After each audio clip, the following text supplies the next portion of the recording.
Welcome to Syndicated Nightmares, where each week we take a deep dive into an episode of Freddy's Nightmares based on the Nightmare on Elm Street film series. This week, hosts Dave and Michelle talk about Season 2, Episode 3, Welcome to Springwood, which aired on October 16th, 1989, directed by Ken Wiederhorn and written by A.L. Katz and Gilbert Adler. So the summary is Doug and Roxanne move to Springwood, but while Doug's at work, Roxanne begins to unpack and discovers that a mix-up with the movers has left their house filled with someone else's possessions. In the boxes, she finds bloody knives and shredded dresses. Meanwhile, Emily discovers a stack of 19th century love letters hidden beneath a panel in her new home, and she begins to envision the relationships of the authors. This episode starts off with the couple Doug and Roxanne are driving through a neighborhood, and it turns out they are going to their new home in Springwood. They're talking about how they're going to decorate the new house, and Doug is a criminal lawyer, and I think Roxanne is just like a stay-at-home wife. I got that impression. I think he says you're the designer, but maybe she works as a designer, or maybe he was just referring to her designing their house. Oh, okay. Well, either way, she's also taking some type of medication for either depression or hallucinating or something. She's on some type of medication, but she has stopped taking them because she feels better. But Doug is like, well, it's because you were taking the medication, that's why you feel better, so you should go back on them. Her doctor's name that prescribed them is Dr. Manson, so I don't know if that's like a shout out to Charles Manson. Yeah, that was a little strange. I thought that too. I think anytime someone deliberately has the last name Manson in it, especially if it's like a horror genre piece, that it is a shout out to Charles Manson. I'm just declaring that right now. Most likely. So, while they're driving through Springwood, they pass the population sign that says, welcome to Springwood, population.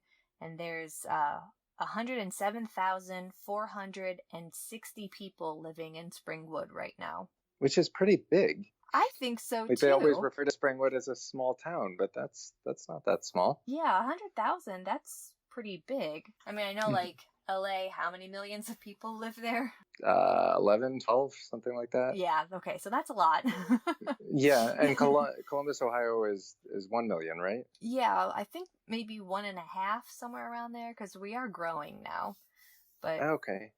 So they're driving through the neighborhood, and they get to the house, and then Freddy comes on, and he gives his little quip about marriage can be a moving experience, and how he's going to make sure that this couple, makes it or something like that, has a moving experience in Springwood. Yeah. So, and I think at this point they make it noted that Roxanne is Doug's third wife, but they don't say what happened to his other wives, just that the third one is probably a charm, and they seem really happy together. Yeah. I wrote that in my notes too, but I don't remember how it comes up that she's his third wife. I know. It seems like a weird thing to bring up. Yeah, I know that it's when he drops her off at the apartment or the house or wherever, and they're talking about how she doesn't want to have to move anymore, and she just wants to settle down, and then that's when he mentioned something about her being his third wife. Yeah, he needs to start work that day, so he just drops her off at the house and heads into the office. Yeah. When she gets inside the apartment, it's full of moving boxes. But did you get a sense that you had seen that apartment before? No, I don't think so. As soon as she walked in, I got a very Nancy Thompson apartment in Nightmare on Elm Street 3 vibe from it. I don't know why, but I think where the fireplace was set up, where the front door was set up, it just felt very much like Nancy Thompson's apartment. No, but I can't, I remember the scenes that happen in her apartment, but I can't really picture the layout of Nancy's apartment. Oh, okay. Well, there's the one part, of course, when she falls into the chair to help Kristen in her dream.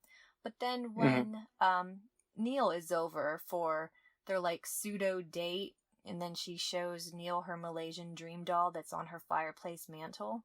I don't know. Yeah. I got a Nancy Thompson apartment vibe. Right. That's all. The highly doubt the character died in 1987, so it could be. Oh yeah, that's true. There's a vacancy apparently. You know, Mm-hmm. that's a really good question. Who cleared out Nancy Thompson's apartment after Nightmare on Elm Street 3? Did Neil do it, you think? Yeah, I would. Because he has the paper mache house. Right. So, yeah, I assume he. Yeah, I mean, like all her family and friends are dead. Yeah, exactly. So someone had to clean out her apartment. I assume Neil, but I don't know. I think like the moving office would, or the apartment office would want to see some type of like next of kinmanship, something like that, like next of kin, something. You just can't have like walk into an apartment all willy nilly and be like, yeah, I knew her, so I'll just take all the stuff. Anyway, totally off topic. So anyway, so yeah, so the boxes are from the Springwood Moving Company, of course. Yes. Yeah, and there's the mover is still in the apartment, and he's sort of all creepy with her, and yeah, Turk she tells him to leave. Is his name. Yeah, it was a little weird because they said like the moving guys can't come back till the next day, but he was still hanging around. I don't know why he was still there. Oh, he needed her to like sign for something to show that everything had been dropped off. So I think he was waiting for her, but he was also kind of a creep about it. And then she signs the paper and he leaves, and she starts going through the boxes, but they are the wrong boxes. The contents inside don't belong to her. Yeah, I thought it was cool. There was a shirt with what looked like Freddy slashes across it. I liked that too. Yeah. Yeah, it was all like blood stained and had like 4 slashes in there. And then there was also these like detective magazines. And when I saw those, and they were kind of like detective hustler magazines. They had like little dirty tone to them. But when I saw those, I was like, oh, maybe those are her boxes because her husband's a criminal lawyer. So of course he would have like detective magazines. But then she digs deeper and there's like samurai swords that are covered in blood, and like the blade is all full of blood. And so she gets all freaked out. Yeah, actually looking back, I don't really understand the point of the detective magazines. No, I mean, I guess I don't want to spoil it too much, but so she's thinking that this obviously belongs to like some serial killer because of the bloody shirts and the bloody swords. So if you're a serial killer, I think that you would also be interested in detective work because you would want to know how to not get caught. Yeah, I guess that's true. I don't know. Like if you were playing Family Feud and the category was items a serial killer would have in their in their boxes, I don't know that detective magazines would be top of the list. Yeah, that's true. But what would be your number one guess? Well, the blood knives. Okay. Yeah, mine too. Gloves, rope. Yeah. Blood, rope, handcuffs. There'd have to be like pantyhose to put over your face. Yeah, stuff like that. Yeah. Not that I'm an expert in that. No, but we've seen enough of these movies. Oh yeah. So okay, so she finds these like bloody samurai swords and the magazines, and she calls Doug while he's at work and tells him like, hey, we got the wrong boxes and there's some weird stuff going on, and he just basically tells her to calm down, and that everything could belong to a hunter, and he just didn't have time to wipe down the blood, so she just needs to calm down and like take a pill, take one of her pills.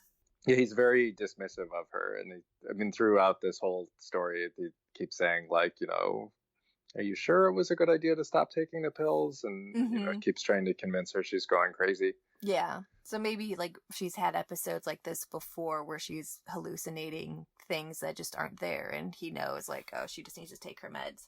But then this man in black parks in front and comes in, And he's this really creepy looking guy wearing all black, and he says, "I've been through your things and I know all there is to know about you." And he shows her like her red lingerie that she had packed away. And Mm-hmm. like starts accusing her of being crazy and asks if she looked through his boxes as well. And it's like a fun, creepy scene. Like, she Mm-hmm. tries to run and he catches her, and then she wakes up and it was a dream. Yeah.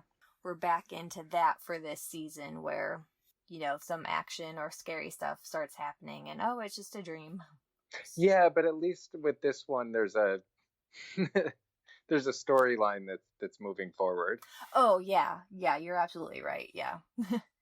He like grabs her and he goes to like slit her throat or something like that, and the phone rings and that wakes her up. So she was like just taking a little day nap while she was waiting for Doug to get home.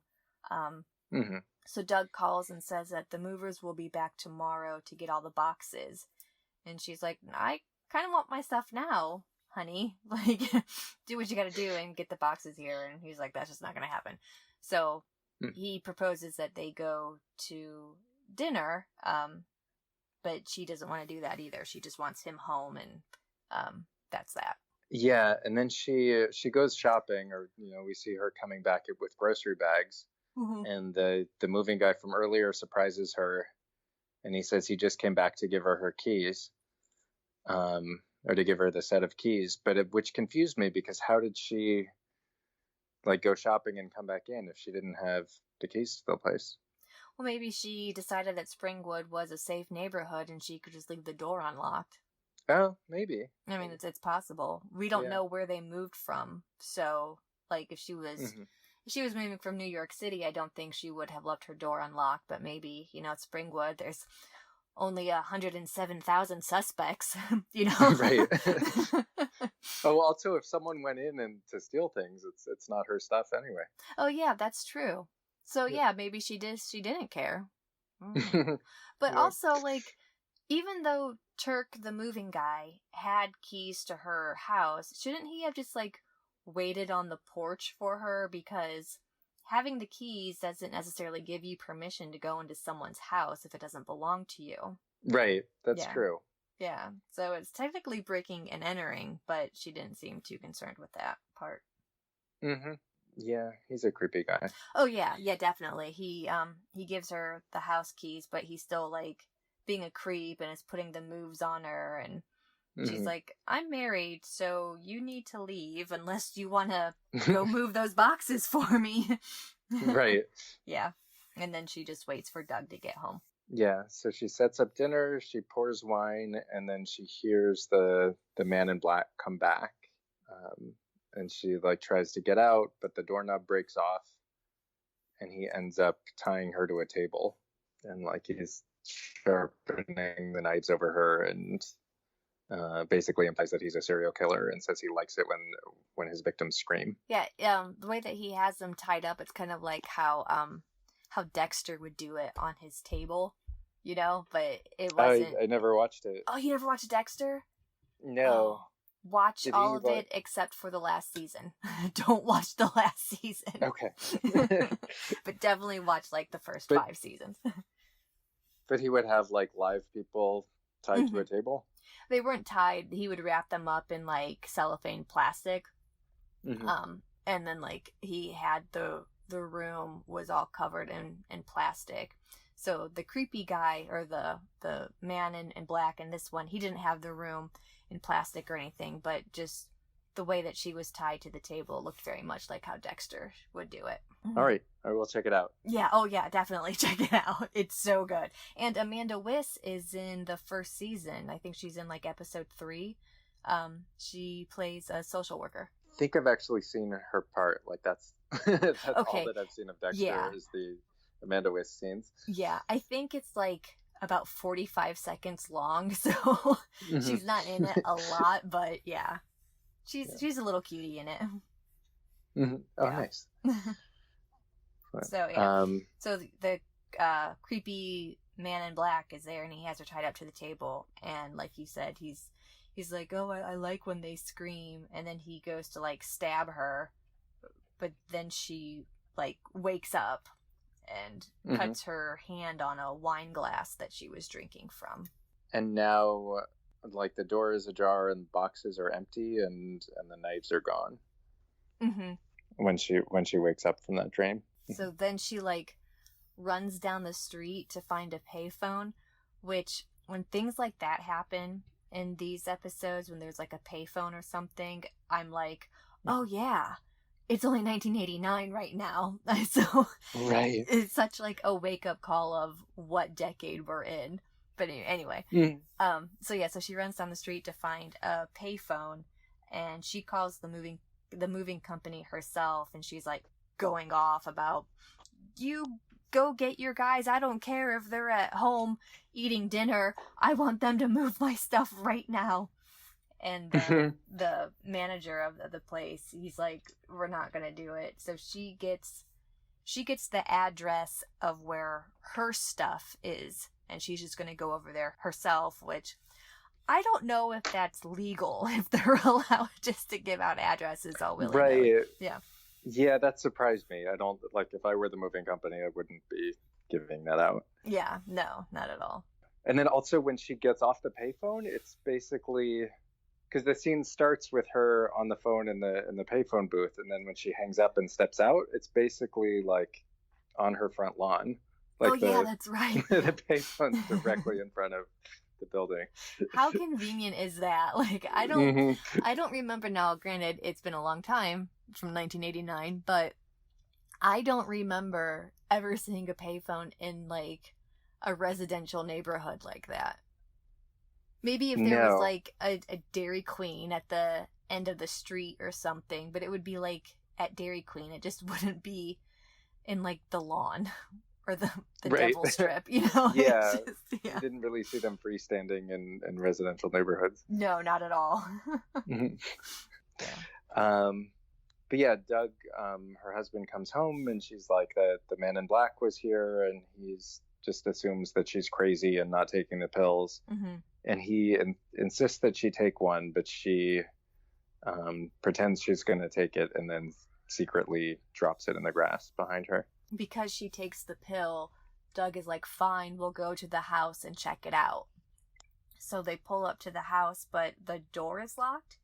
And Doug is like, hey, I'll go out back and see if I can get in. You wait right here. And Roxanne is having none of that. She decides to, like, find a open window in the house. And she goes inside through the window, and the house is, like, trashed.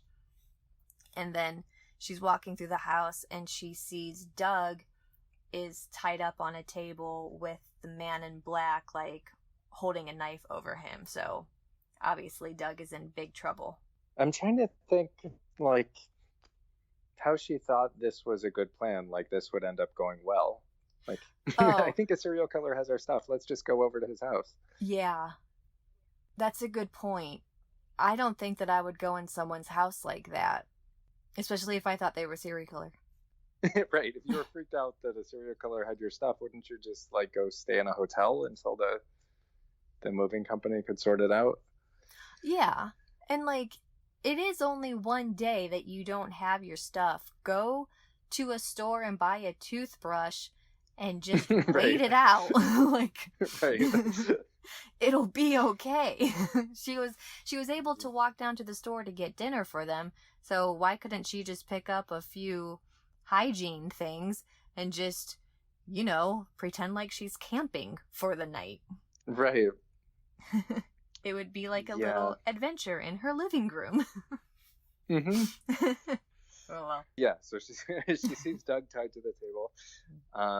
And then, he's about to, like, slit Doug's throat, and then she wakes up in the car, and they haven't entered the house yet. No, but it is the same house from her dream, so how she knew that it would look exactly like that, it's pretty impressive, but, you know.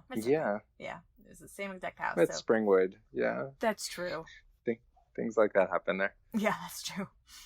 So they go up to the porch, and this time the door is unlocked, and Doug is like, you really just can't walk into someone's house.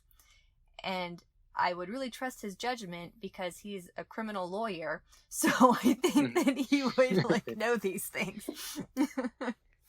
So she goes inside anyway, and she sees that Turk, the moving guy, is inside the house, and he's waiting to move the boxes, but he's waiting for like his other crew members to get there. Yeah, Doug is acting weird, and he tells the moving guy to leave. And I thought the way they did the reveal was really clever. Like the moving guy leaves, and she's like, "Wait, you can't leave," and he's like, "I have to leave because the homeowner told me to." Mm-hmm. And she's like, "That's my husband," and he's like, "Yeah, well, your husband. This is your husband's house, then." And so she realizes, oh, we own 2 houses now. But why is that, Doug? So she goes in to ask Doug about it, and it turns out that Doug is in fact a deranged serial killer, and he's been hiding this big secret from her for however long they were dating and married. And it is also the reason why he is on his 3rd wife, because the first 2 wives also found out about it. I kind of wish they hadn't mentioned the 3 wives at the beginning, because when they did that, I was like, oh, there's something. He's hiding something. Oh, there's something fishy about him, yeah. Right. It would have been more of a surprise if they hadn't like planted that seed at the beginning. Yeah. See, I kind of see where you're coming from there, but I also feel like, since they set that up from the beginning, like that this was their plan all along. So it kind of like supported the whole, all of a sudden I've killed my previous wives and now you're next. Yeah. I mean, they were planting the seed for it. Oh yeah, definitely. So it turns out because Roxanne found out his big dark secret of being a deranged killer, that he now has to kill her too. So he reaches for his samurai sword that he hasn't cleaned at all. So like that's gross. You know, like if you're gonna stab me, can it just be like a clean knife? Because what if I survive this? I don't know where that person's blood has been, you know, like right. I don't want anything. But so he goes to stab her, but she picks up one of his knives and she stabs him in the gut, and apparently Doug dies. Yeah. That's that for them. So everything works out. But then Doug also, like, when he's giving the big reveal of he's like, oh, and the killers are right. I do like killing people. I do like when they scream. And so he's like being all creepy about it. So I don't know. Like if I was Roxanne, I would have been like, oh no, honey, it's fine. You kill people, like for better or for worse. Like that's what I signed up for. And then like I would just totally act nonchalant about it and be like, hey, maybe we can make this like a family thing. And then as soon as I got out of the house, I would like run. So yeah. When a killer reveals their like big secret, it's just always go along with it. Don't give them like morality talk. Just I'm totally interested in that too. And let's talk about it while we walk to the police station. You know, just or like, I'm gonna go get my toothbrush from the other house. Yeah, I'll be right back. Yeah, I'll be right back. Yeah, just like totally play along with it. So anyway, do you remember what Freddy says when he comes back on? Something about like, how well do you really know your spouse? Or, you know, look at your spouse next to you. Do you really know them? Like, are you happily married? How well do you know your spouse? Take a look at him. And then he like pauses and it was like, you looked at him, didn't you? Were you watching the episode with your spouse next to you? Oh no, I wasn't. No. Okay. Was Nick with you? No, he wasn't. Okay, yeah. No, Tina does not like A Nightmare on Elm Street, let alone having to sit through a Freddy's nightmare. that would never happen. No, but I thought that was kind of funny. Yeah. And so that's the first half of it. Did you like the first half? I did, yeah. Yeah. I thought it was well done. What did you think? I liked the first half too. I didn't think I was going to like it just because every time they do the whole am I dreaming, am I not dreaming back and forth, I'm like, oh great, flashbacks of season 1. But I liked the whole twist at the end. I think a little bit of an improvement to the script. Like, this could have been a feature length. I really liked it. Yeah, I mean, even though I was like 90% sure that Doug was the killer, I liked the way they revealed it. It was clever how it played out. I should probably admit that I had no clue. I was like, oh really? No way! Yeah, and it's really embarrassing because I have a degree in criminology and I write detective novels, and I just didn't see it coming. Oh well. But that's great. Like when I watch things like this, I don't want to be able to guess who it is. Like I'm not one of those people that's like always like I figured it out. I knew who it was going to be. Like I'm always happy when I get surprised. And I think some people really like to figure things out beforehand. And I'm one of those, like, I just want you to tell me a story. I don't want to have to think. I don't want to have to go back and be like, no, that doesn't make sense. Just tell me a story and I'm along for the ride and that's it. So, yeah, I don't try too hard to figure things out. I just watch it for what it's worth. And actually going into these episodes, like this season, I've not been... Like, I just go into it cold. I don't look up the cast or the summary or anything. I just want to be completely surprised by what it's about. Since you're doing the synopsis now, I don't know what the episodes are about prior because I'm not, like, reading it or trying to put it together. So, yeah, I'm, like, totally blind in these, which is kind of nice because now my expectations aren't that high with, like, oh, I know this is X, Y, and Z supposed to happen. Yeah, I'm just totally blind, so it's nice. Yeah, so there's a woman named Emily who's unpacking boxes, and it's the same. I guess the character from the first half who reappears in the second half is Turk, the moving guy, and he's delivering the last of her boxes, and her neighbor Rose, who's an older woman, comes in and they're chatting, and Emily's an archaeologist who specializes in American Indians. And she is moving to Springwood because she has an assistantship at the local university, which I think do they say Springwood University? I think they do, yeah. Okay. Yeah. So, of course, it's at Springwood University, which Springwood University pops up later in the series as well. Yes. Rose and Emily are just talking about life, and then Turk comes to drop off more boxes, and he's kind of being like a jerk about the whole moving boxes thing, but then he asks her out, but she turns him down. And I have a feeling that Turk asks a lot of women out and gets turned down a lot as well. That just seems to be what goes on with him. Yeah, and he doesn't take no for an answer, and it's just... Yeah. It becomes really gross. Yeah, with how assertive he gets with asking her out. He doesn't like get aggressive about it, but kind of like borderline. But anyway, so then we switch over to Freddy. He like has his little, I don't know where he is, his boiler room, I guess. He has his boiler room set up as a little candle lit dinner with 2 glasses of wine. And I think he's like chilling on his couch. And he's talking to us about being on a date, and there's a woman there with him, but you can only see her from behind, like just the back of her head.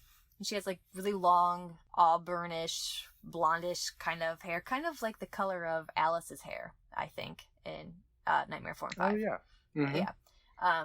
So he's talking to the woman, like telling her how beautiful her eyes are, and how pretty she is, and then the chair turns around and the woman is just like a skeleton with a wig. Yes. I loved that scene, the way he's like smooth talking to a corpse. Oh yeah. And like where he's like, hey baby, I'm so into you and you really complete me, and yeah. And of course that's like he would be dating a corpse. Like why was I expecting something else? I don't know. Yeah. So Emily's in bed and she's writing in her journal, and then it like moves into this guy, like, probably in the late 19th century, early 20th century, and he's like in a bathrobe, and it's like a very classic and and romantic masterpiece theater scene going on, and a letter is slipped under his door, and he goes to get it, and it turns out it's a love letter from a woman named Jane. And he's married, and it's this romantic letter from his mistress about wanting to be together. Yeah, and then in the dream, she sees where he's hidden the letters, like in the side of the bookshelf.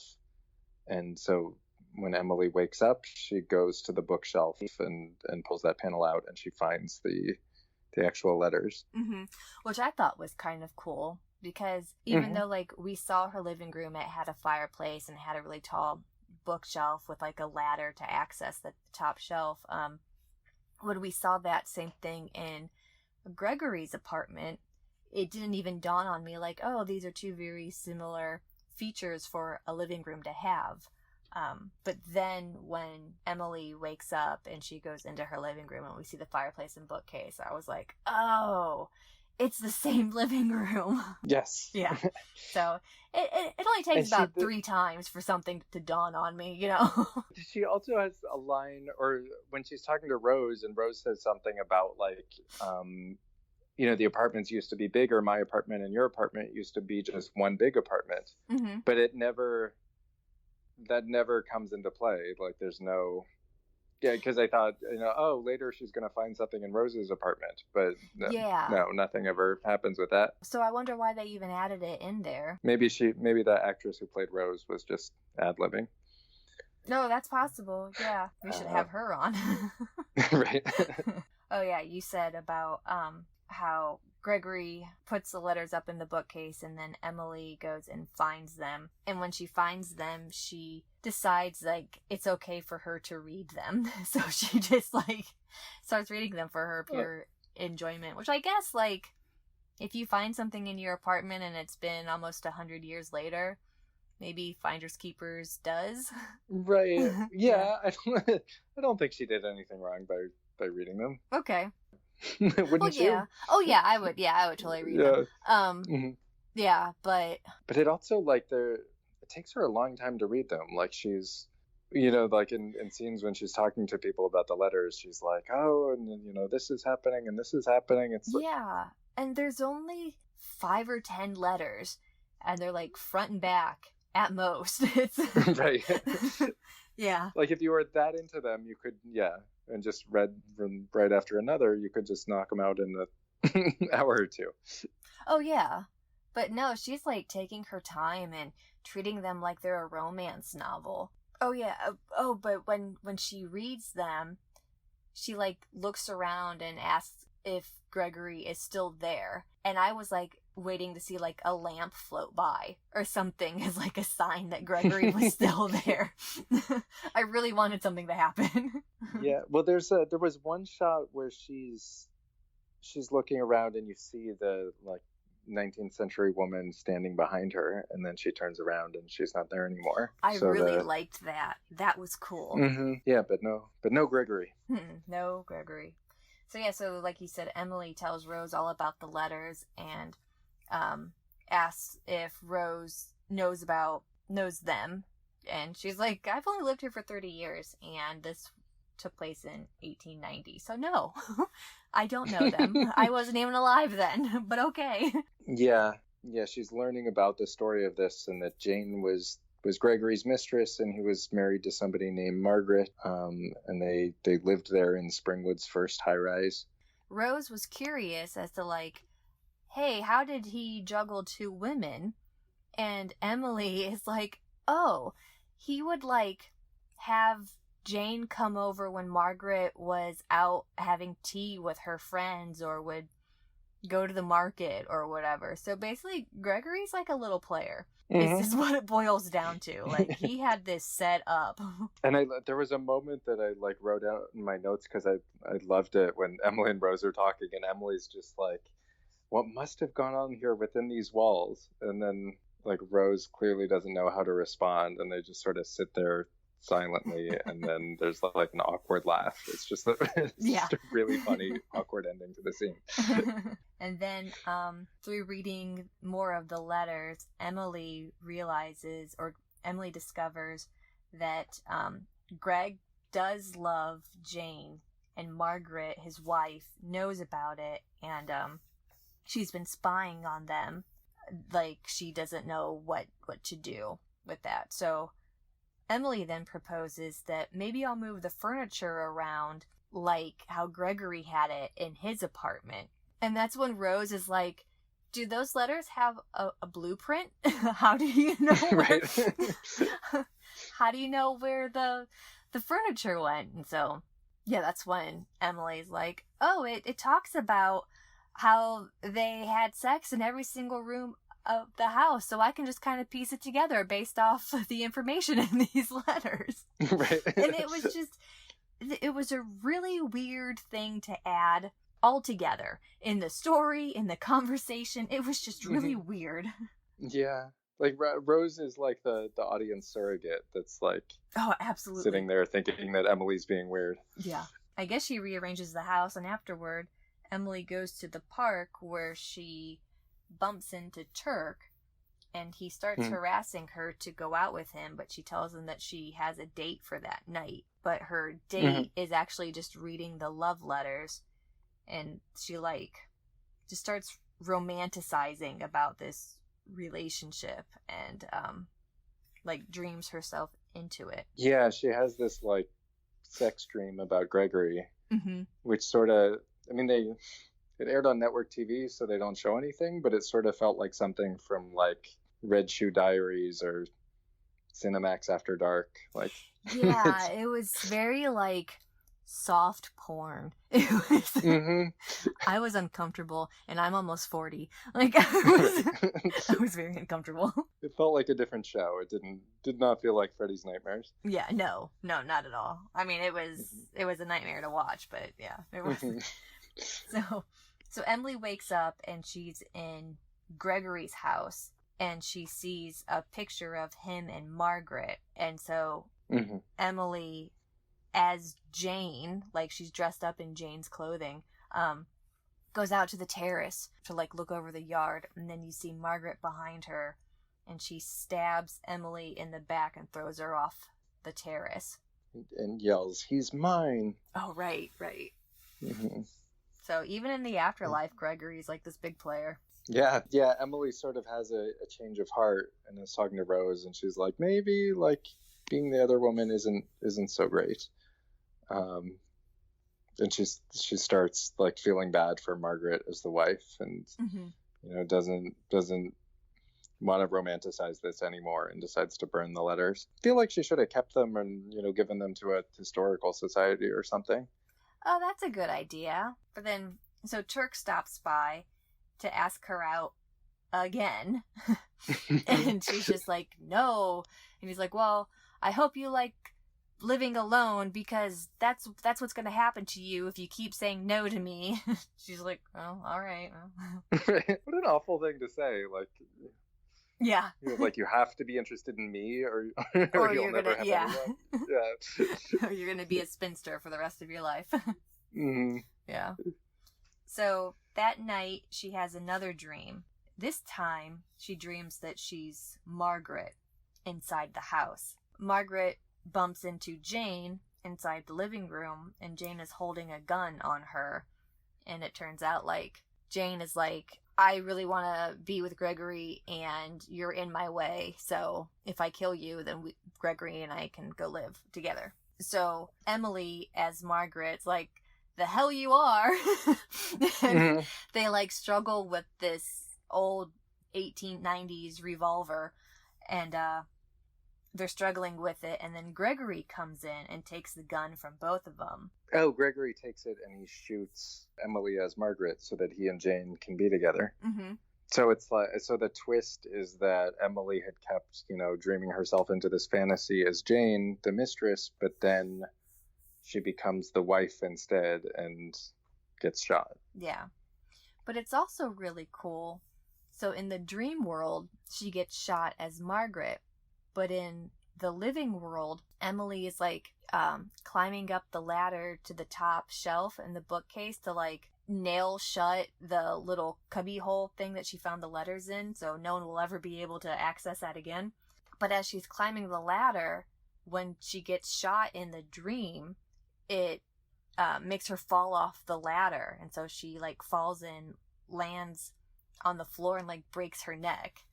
So I thought that was kind of cool, like the whole way that they shot that. Yeah, it was a cool scene. I was looking up the cast, the actress who plays Jane. Mm-hmm. So I think it was the last episode had the woman who sang the Facts of Life theme song. So this has someone else who has an amazing non-acting credit. What is it? The actress who played Jane was the costume designer for the sitcom The Nanny with Fran Drescher. Oh, that's funny. Yeah. Yeah. So that is her claim to fame. And The Nanny was in the 90s, though, right? Yeah. Well, good for her. Okay, well, overall, how did you like it? I thought it was pretty good. I think the first half was stronger, and the second half meandered a bit. But I was interested the whole time. Yeah. What did you think? I agree with that. I liked the first half a lot, especially because of the twist, and I just didn't see it coming.